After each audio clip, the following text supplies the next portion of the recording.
नमस्कार, मी गौरी सूर्यवंशी. एस मराठीमध्ये आपलं स्वागत. वळूया आजच्या बातमीकडे.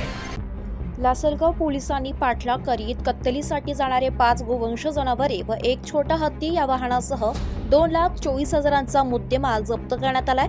आरोपींच्या विरोधात महाराष्ट्र पशु संरक्षण कायदा व प्राण्यांचा छळ प्रतिबंधक अधिनियम अंतर्गत गुन्हा दाखल करण्यात आलाय.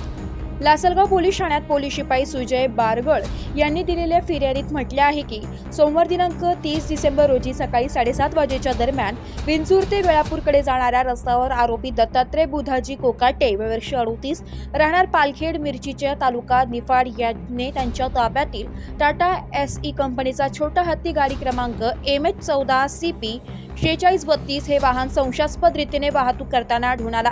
पोलिसांनी गाडीचा पाठलाग केला असता या वाहनामध्ये एकूण 24,000 रुपये किमतीचे गोवंश जातीचे 3 गायी व 2 गोरे हे निर्दयतेने कोंबून उपाशीपोटी त्यांना इजा होईल अशा रीतीने आखडून बांधून सदरची जनावरे ही कत्तल करण्यासाठी उद्देशाने विनापरवाना वाहतूक करताना मिळून आलाय.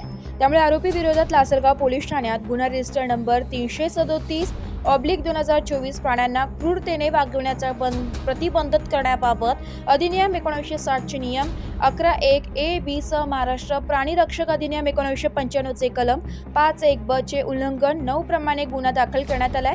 सहाय्यक पोलीस निरीक्षक भास्करराव शिंदे यांच्या मार्गदर्शनाखाली पोलीस नाईक किशोर लासूरकर अधिक तपास करीत आहे. गेल्या महिनाभरात गोवंश अवैध वाहतूक पकडण्याची लासलगाव पोलिसांची तिसरी कार्यवाही असून 10 लाख रुपयांचा आसपास मुद्देमाल जप्त करण्यात आला. त्यामुळे पोलिसांच्या या कारवाईने अवैध गो तस्करी करण्याचे धाबे दणाणले. एस मराठी न्यूजसाठी प्रतिनिधी शरद लोहकरे, लासलगाव. अशाच नवीन ताज्या घडामोडी जाणून घेण्यासाठी आमच्या एस मराठी न्यूज चॅनलला लाईक करा, शेअर करा, सबस्क्राईब करा आणि बेल आयकॉनला क्लिक करायला विसरू नका.